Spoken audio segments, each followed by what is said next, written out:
Kasganj jail में बंद मरहूम मुख्तार अंसारी के बड़े बेटे और मऊ सदर विधानसभा से सुभाषपा के विधायक अब्बास अंसारी की जमानत याचिका पर आज यानी 4 सितंबर को सुप्रीम कोर्ट में सुनवाई हुई और अगली सुनवाई 9 सितंबर तक के लिए टाल दी गई है।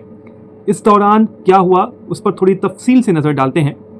सरकार की ओर से पेश वकील ने यह कहा कि एएसजी KM नटराजन मौजूद नहीं है, लिहाजा इस सुनवाई को 9 सितंबर के लिए टाल दिया जाए। तो ये सुनवाई 9 सितंबर तक के लिए टाल दी गई है। अब्बास अंसारी की तरफ से जो वकील थे वो कपिल सिब्बल थे।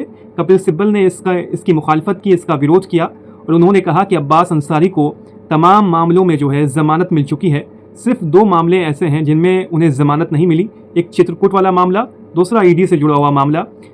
कपिल सिब्बल कहते हैं कि मुझे ये लगता है कि अगर इन 2 मामलों में अब्बास अंसारी को ज़मानत मिल जाती है तो अभी आपको मालूम होगा कि अब्बास अंसारी पर अभी कल ही गैंगस्टर का मुकदमा भी दर्ज कर लिया गया है। तो कपिल सिब्बल कहते हैं कि इन 2 केसेस में अगर जमानत मिल जाती है तो मुझे ये उम्मीद है कि इन्हें गैंगस्टर के तहत भी गिरफ्तार किया जा सकता है।